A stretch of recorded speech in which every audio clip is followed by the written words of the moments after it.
Okay, Bismillahirrahmanirrahim. Assalamualaikum warahmatullahi wabarakatuh. Hello everyone. So in this occasion, I'd like to introduce myself. My name is Adinda Salsabila Zawzahuda from International Program for Islamic Economic and Finance, batch 2019. So today I'd like to present my presentations about the nature of market risk and treasury risk. So there are some outline topics. The first is the nature of market risk. Second is the different types of trading instruments and their financial features. Third is the types of trading activities carried out by banks.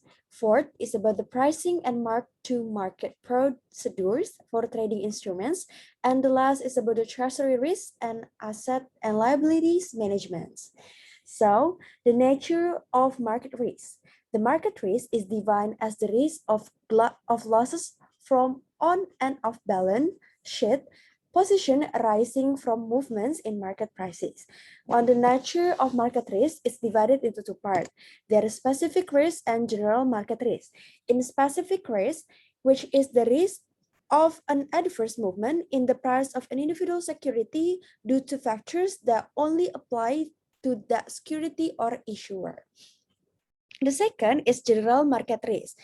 Is the risk of an adverse movement in market prices that are applied across a range of instruments. The next, so in general, market risk or risk is split into four main categories for purpose of analysis. The first is interest rate risk, second is equity position risk, third is foreign exchange risk, and the last is commodity position risk. So, interest rate risk is the potential loss due to an adverse change in interest rates. This is calculated for all instruments that use one or more yield curves to calculate a market value. Second is equity position risk, is the potential loss due to an adverse change in the price of stock and shares. This is applied to all instruments that use equity prices as a part of their valuations. The third is a foreign exchange risk, is the potential loss due to an adverse change in foreign exchange rates. This risk applies to all exchange rate related products and position value in a different currency to the bank's reporting currency. And the last is commodity position risk, is the potential loss from an adverse change in commodity prices. This applies to all commodity position and any derivative commodity positions. The next is about trading activities. So, trading activities is a market maker will quote a buy and sell price to customer and other banks and turn on whichever price the counterparty chooses. And the trading activities is divided into three parts. The first is development of trading activities. Second is position management and hedging. And the last is a new product development. In development of trading activities is the bank's trading operations, buy and sell financial instruments in the bank's name. The aim is to make a short-term profit from a favorable move in the market prices that determine the value of the instrument. This activity also means the bank is at risk to losses should the value of the financial instruments fall. Second is the position management and hedging. Market risk occurs in the banking book as well as the trading book.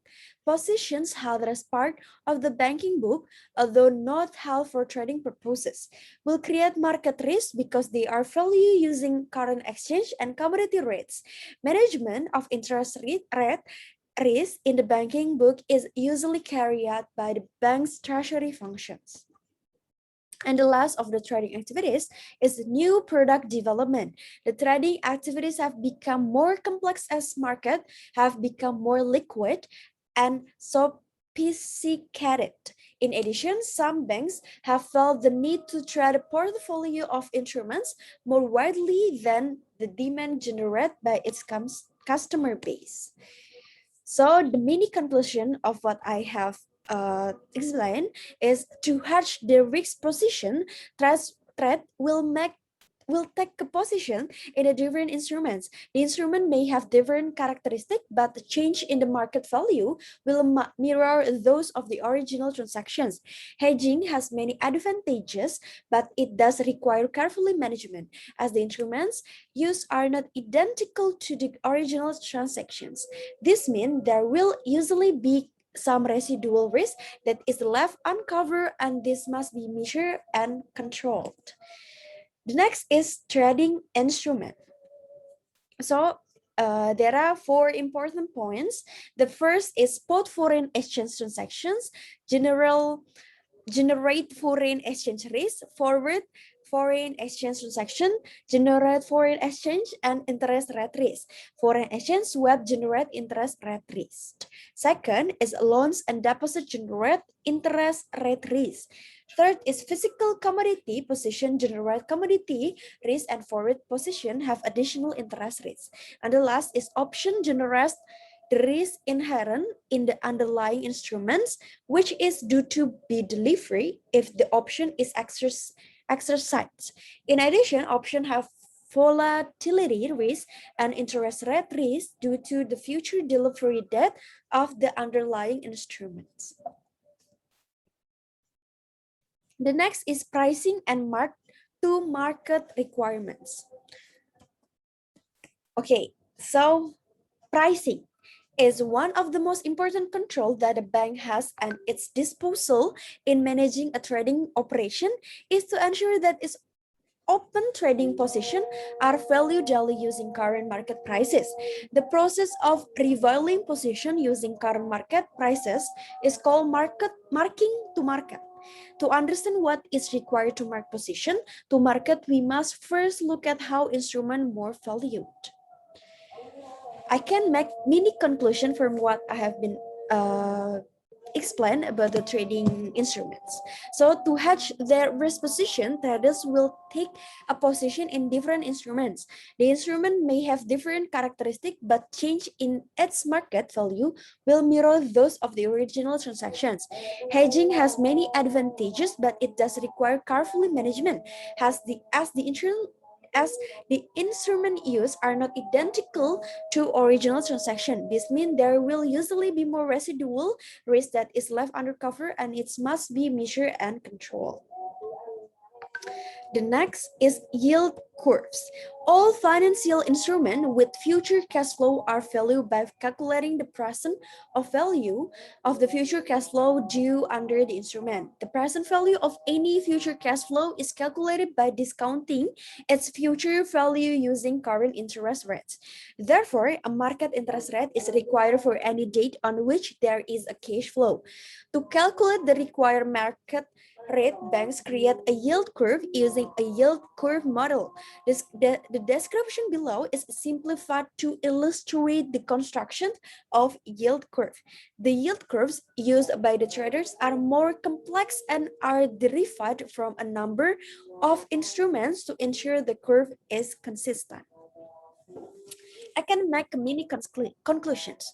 So all the financial instruments with the future cash flow are valued by calculating the present value of the future cash flow due under the instrument. It is important that the senior management of bank have a robust mark-to-market produced in place to monitor trust performance. The next of the nature of treasury risk. The treasury risk is defined as the risk of loss in the activities of bank's treasury and therefore depends on the risk management function of the treasury itself. While the role of the treasury varies from bank to bank, it normally includes the management of risks such as interest rate risk in the banking book and liquidity risk. The next is asset and liability management. Asset and liability management in most banks has the primary objective of managing interest rate risk in the bank balance sheet and ensuring that the interest rate risk inherent in the bank's underlying business doesn't disrupt the production of a stable income streaming over time. So thank you so much for your attention and for your listening. I hope you will be understand what I've been explained. So thank you so much. Wassalamualaikum warahmatullahi wabarakatuh. See you on my next explanations.